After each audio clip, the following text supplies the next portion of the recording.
Shanas, container ദൃശ്യങ്ങളിലേക്ക് നമുക്ക് പോകാം. Container നമുക്ക് ദൃശ്യങ്ങൾ കാണാൻ സാധിക്കും. കടലിൽ പൂർണ്ണമായും ഒഴുകി നിൽക്കുന്ന അവസ്ഥയിലേക്കാണ്.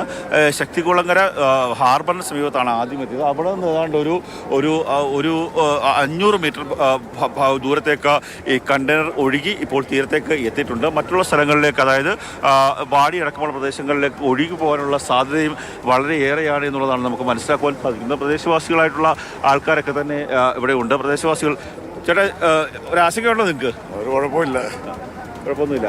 നേരത്തെ അറിഞ്ഞിരുന്നു ഇങ്ങനെ സംഭവം വരാൻ സാധ്യതയുണ്ടെന്ന്? ഇല്ല, ഞാനിപ്പോഴേ രാവിലെ അറിഞ്ഞിങ്ങനെ വന്ന് നോക്കിയപ്പോൾ ഇതിങ്ങനെ ഒഴി നേരത്തെ അപ്പുറത്തെ ഭാഗത്താണ് കയറിയത്. അത് കഴിഞ്ഞ് പിന്നെ ഇപ്പോൾ ഇവിടെ ഈ ഭാഗത്തോട്ട് ഒഴി. അപ്പോൾ വെള്ളം ശക്തമായിട്ട് തെക്കോട്ട് ഒഴുകുന്നതുകൊണ്ട് ഇത് തെക്കോട്ട് നീങ്ങും. ഇതിപ്പോൾ എവിടെ മറയുന്ന എത്തുമെന്ന് നമുക്കറിയത്തില്ല. ഈ ഫ്രീസറിൽ കുഴപ്പമില്ല. ഇത് ഫ്രൂട്ട്സ് ഐറ്റം ആയത്, ഇത് ഫുഡ് ഐറ്റം ആയത്. ഇതിൽ വന്നേക്കുന്നത് മൊത്തം ഫുഡ് ഐറ്റമാണ്. ഫ്രീസർ കണ്ടില്ലേ? ഫ്രീസറിനകത്ത് മൊത്തം ഫുഡ് ഐറ്റമാണ്. അത് പേടിക്കാൻ കാര്യമില്ല. എപ്പോഴായിട്ട് ഇവിടെ വന്നത്? ഇതൊരു 5 മണിക്ക് തുടങ്ങി. മൂന്നെണ്ണം ഒഴി വരുന്നുണ്ടല്ലേ? മൂന്നെണ്ണം. അത് ഇങ്ങോട്ട് തെക്കോട്ടോട് നീങ്ങിക്കൊണ്ടിരിക്കുക. അത് 3 ഈ വെള്ളമേ നല്ല ഈ ശക്തമായിട്ട് മൊത്തം തെക്കോട്ട് വലിക്കുക. വെള്ളവും കാറ്റും അതിനകത്ത് മൊത്തം ഇങ്ങനെ തെക്കോട്ടോടെ നീങ്ങിക്കൊണ്ടിരിക്കുക. മൊത്തം 3 ഒഴി വരുന്നുണ്ട്. 3 ഇപ്പം തന്നെ. അതുകൊണ്ടൊന്നും മറ്റ് കണ്ടന്റ് കൂടി ഒഴുകി വരുന്നുണ്ട് എന്നുള്ളതാണ് തീരദേശവാസികൾ പറയുന്നത്. നമുക്ക് അവരുടെ വാക്കുകൾ നമുക്ക് ദൃശ്യങ്ങളിൽ നിന്ന് കാണാൻ സാധിക്കും. അവിടെ ആ ഒരു ഭാഗത്ത് ഒരു കണ്ടെയ്നർ ഒഴുകി വരുന്ന ലെവലിലുള്ള ദൃശ്യങ്ങൾ നമുക്ക് കാണുന്നുണ്ട്.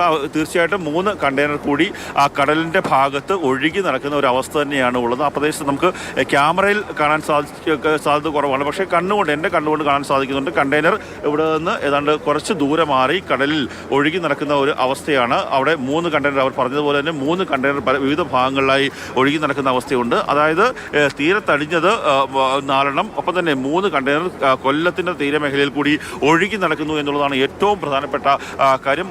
അതായത് നമുക്ക് മനസ്സിലാക്കുവാൻ സാധിക്കുന്നത് ശക്തമായിട്ടുള്ള ഒരു ഒഴുക്കുണ്ട് തെക്ക് ഭാഗത്തേക്ക്, അതായത് തിരുവനന്തപുരം ഭാഗത്തേക്ക് ശക്തമായിട്ടുള്ള ഒരു ഒഴുക്കുണ്ട്. പറയട്ടെ, ഈ നിങ്ങൾ കടലിൽ അറിയാവുന്ന ആൾക്കാരല്ലേ? ഇപ്പോൾ ഒരു കാലാവസ്ഥ മോശമാണല്ലോ, എങ്ങനെയായിരിക്കും എവിടോട്ടായിരിക്കും പോകാൻ സാധ്യത? ഏറ്റവും കൂടുതൽ ഇപ്പോൾ തെക്കോട്ട് വരത്തുള്ളൂ.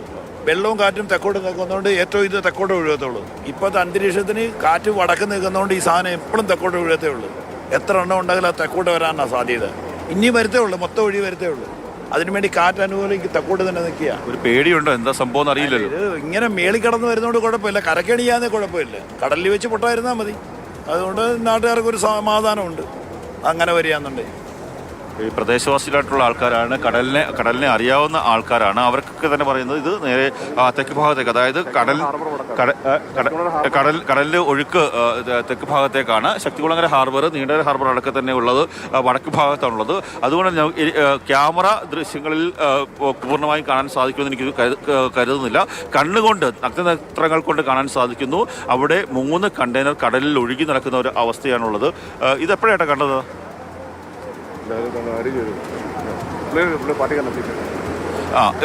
നമുക്ക് ദൃശ്യങ്ങളിൽ നിന്ന് കാണാൻ സാധിക്കുന്നത് 3 കണ്ടെയ്നർ ഒഴുകി നടക്കുന്നു.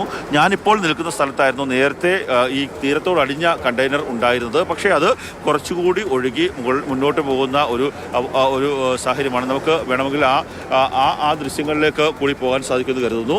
നിലവിൽ കണ്ടെയ്നറുകൾ കടലിൽ ഇങ്ങനെ കൊല്ലത്തിൻ്റെ തീരത്ത് ഒഴുകി നടക്കുന്ന അവസ്ഥയാണ്. ഇപ്പോൾ കണ്ണുകൊണ്ട് കാണാൻ സാധിക്കുന്നത് 3 കണ്ടെയ്നറാണ്.